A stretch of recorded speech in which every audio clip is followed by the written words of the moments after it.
Hi guys, welcome back to Gamers Freak. Okay, kali ni kita akan pergi pada satu lagi edisi unboxing, tapi saya akan fokus pada sebuah motor untuk Takara Tomy daripada Tomica untuk Dragon Ball.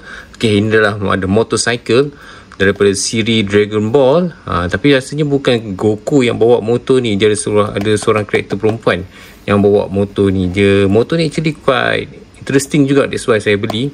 Dan nampak macam menarik. Ni adalah packaging je secara keseluruhan. Dia biasa dah ada pakatan Jepun kat bahagian belakang. Ni adalah design bahagian tepi dia, design depan dia, atas dan juga bawah. Dan dia tak ada apa lah, dia just tulis Dragon Ball. Ok, jom kita tengok apa yang ada kat dalam ni. Kita keluarkan ya.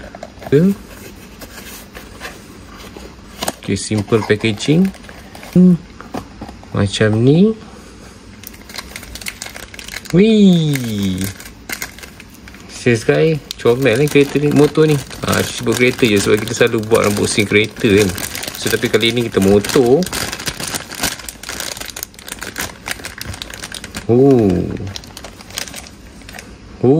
Nice. Haha. Okay, bila saya pegang je motor ni kan, boleh rasa berat dekat bahagian belakang.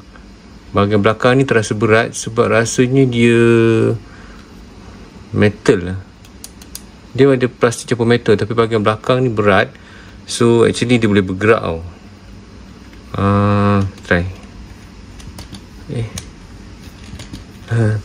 Dia tak boleh.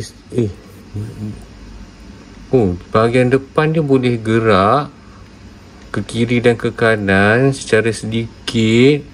Atas ni boleh buka ke? Kau tengok kalau atas ni boleh buka. Nampak atas ni macam dia lock, tak boleh buka. Tapi rasanya macam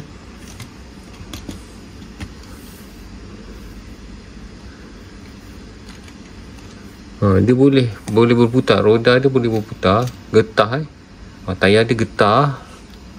Depan getah, belakang getah, belakang heavy. Dan kereta dia, motor ni tak boleh nak tolak lah sangat.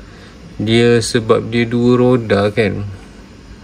Tapi atas ni rasa macam boleh buka, tapi tak tahu nak buka kat mana.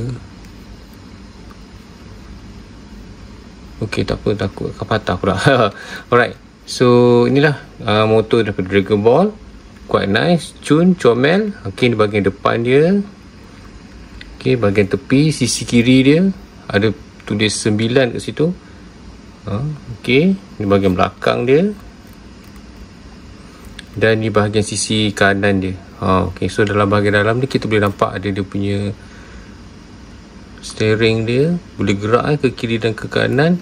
Dan seat dia, yang lain semua adalah plastik transparent di bahagian atas dia.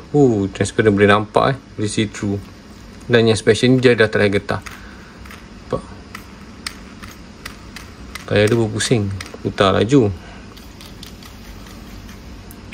Ok, so ni adalah kereta motor. Asyik sebut kereta je, sorry lah. Ni adalah motor untuk siri kartun Dragon Ball. Nice.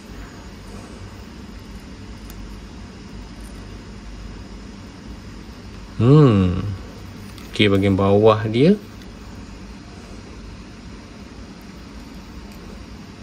Ok guys, itu sahaja untuk Dragon Ball Tomica.